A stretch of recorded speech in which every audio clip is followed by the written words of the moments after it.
Today we're gonna react to our favorite politician, Pierre Poilievre. And before we start, let's talk about Pierre a little bit. I like him as a politician. I like his opinion. I think the way he lost election was just crazy. I don't think liberal voters voted with logic because, yeah, all they heard is someone dealing with Trump. And Pierre Poilievre was actually talking about how he's going to deal with Trump and tariffs. And it was trying to make Canada independent on the trade with United States, or at least less dependent, right? So his plan was pretty much, yes, we're going to have trade deals with Asia, Europe, and all of it. Guess what? Mark Carney did not do it. President Trump did it. And now we're kind of screwed. And that brings me to another question. Obviously, if you don't know by now, I'm conservative. So after 10 years of liberal government, and after these, 3 months with Mark Carney, where everything got even worse, even no one expected it can get worse. But anyway, after all of this period, I'm kind of doubtful that Pierre Poilievre and the whole Conservative Party can actually save Canadians. And I'm saying Canadians because obviously Canada's created by Canadians, and if the citizens suffer, there's no Canada. And I feel like the situation we're in right now, there needs to be some drastic solution. Like it's not going to be enough to just have income tax relief that's going to give us another, 1,000 Canadian dollars a year. 1,000 Canadian dollars, that doesn't even cover groceries for the whole family for 2 weeks, 3 weeks? Like it's not enough. The prices need to go down, the affordability needs to go down, but not by 5%. Like it needs to be something more drastic. So I don't know, let's significantly lower the federal income tax. Let's lower it to 10%, because let's be honest, we're still paying provincial income tax, right? I live in province. I'm paying the province to keep the roads, do all of the infrastructure, right? All of it. But why am I paying federal income tax? For whom am I paying it? Because I don't, like, if every province is doing what they're supposed to do, where is that money from federal income tax going? Like, do we need such a big government? Do we need the theater they have in House of Commons? Do we need to pay a guy who's just going to say who's the next speaker? I don't think so. And like I said, I'm kind of doubtful that conservatives would be able to save Canadians at this point.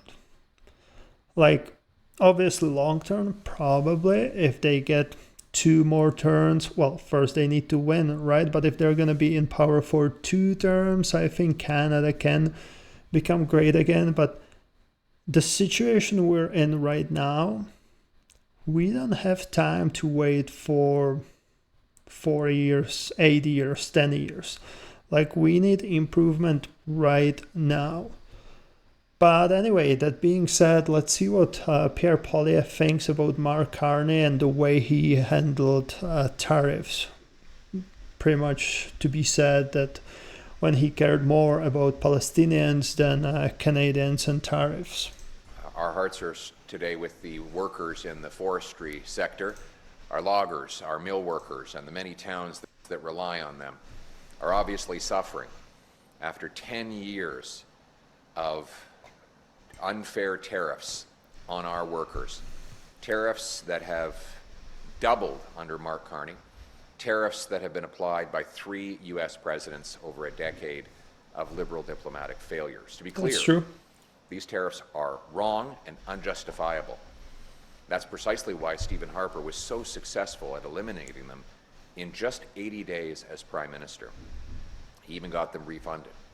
Yet, Mark Carney has been Prime Minister for over 140 days, and still the tariffs are there and rising. The Liberals have been in power. Like, I wonder what he did in those 140 days. Like, literally don't see any improvement. I know the premiers of the different provinces were at the beginning pretty happy with his opinions and ideas, and the conversation or communication was flowing nicely between Ottawa and all of the provinces.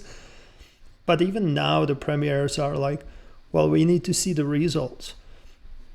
And then again, like, premiers are rich people, so now imagine how the citizens feels. And I wonder if liberal voters are gonna actually admit it, that it's not going the way they expected. The other day I had some liberal comment, oh, liberal voter, don't blame your problems on us, or something like that. Come on, if Canada went downhill for 10 straight years, and if it got even worse now, who was in power for 10 straight years? And who voted the Liberals in? Yes, you.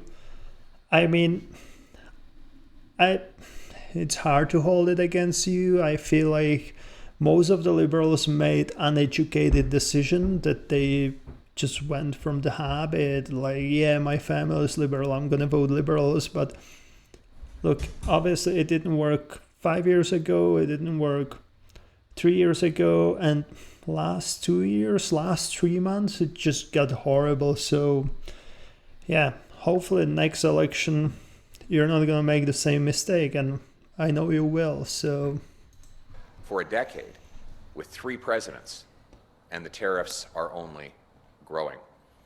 Mark Carney promised us that he would put elbows up, yeah, that he would handle Trump, and that he would negotiate a win.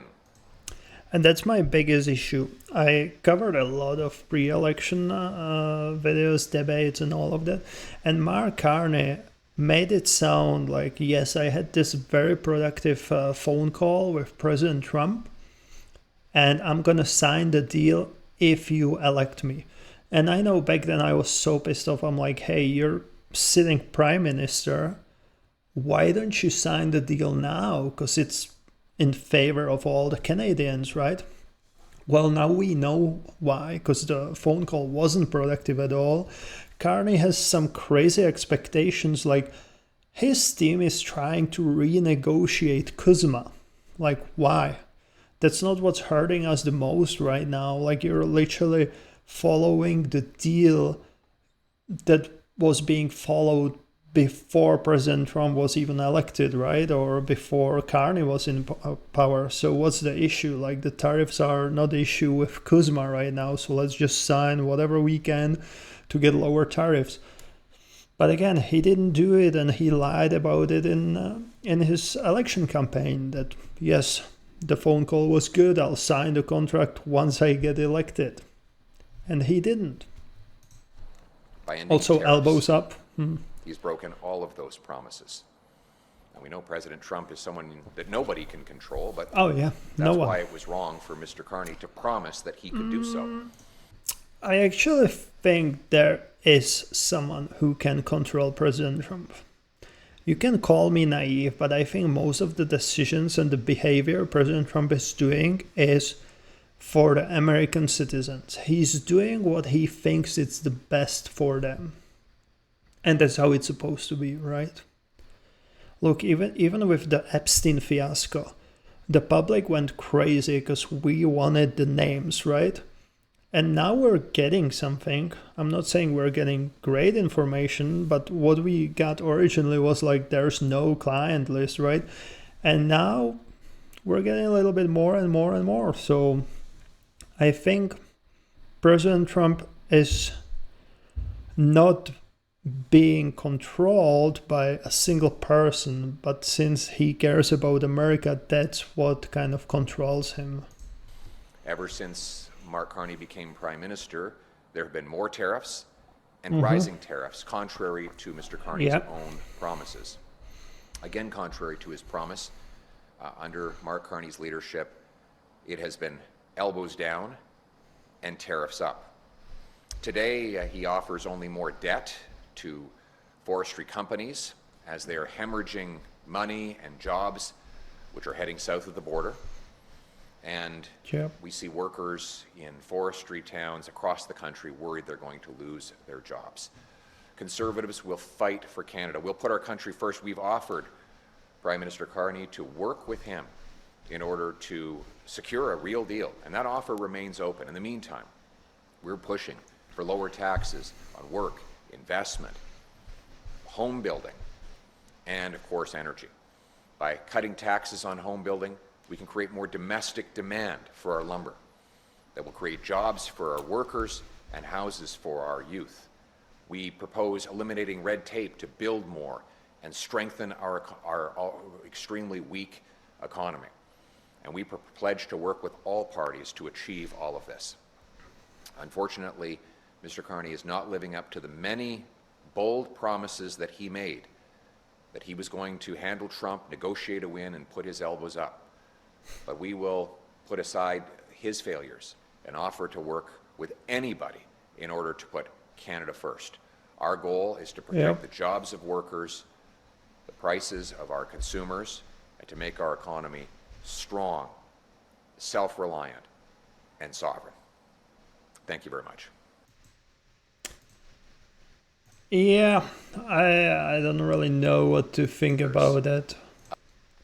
I feel like there's too much that needs to be changed, and it's obviously good that he's combining affordability of the housing with forestry and more jobs for people, better salaries, right? But look, what about people who already have houses? What about people who already have mortgages? Like, it's nice that you make it more affordable to buy a new house, but what if you're not able to pay mortgage, right? Like, look, income tax in Canada is just crazy. Like, I pay, 8.5% for province, and then we pay, 21% for federal government? That's just ridiculous. And then if you combine all of the taxes, you're like close to the 50%. And today I was looking at Poland. Do you know how much Poland is taking on taxes from the paycheck? It's 25%. And you have social insurance and health insurance included in that. So all of the deductions, 25%. I know Poland is obviously smaller, but hey, I don't know what's going on with Canada. Another thing, I don't know, this is going to be a little personal, but I don't know if you know cereal called Kashi, right? It's like granola, something like that. It's pretty good, I like it. But a year ago, it was $4, $4.50. 2 weeks ago, it was around $6. And then on promotion $4.55, right? Well, 2 days ago I took a picture. It's $11 now, and it grew in 2 weeks, and it's stupid cereal.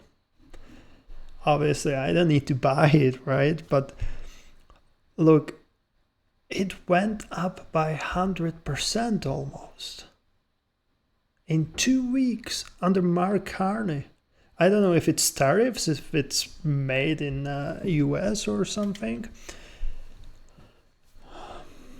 I don't know. Well, obviously it's not going to be affected by tariffs, because if it's made in the US, like, we didn't raise our tariffs, right? So why would it be expensive? But like, that's what I'm talking about. It's nice that housing costs will go down. But what about these groceries?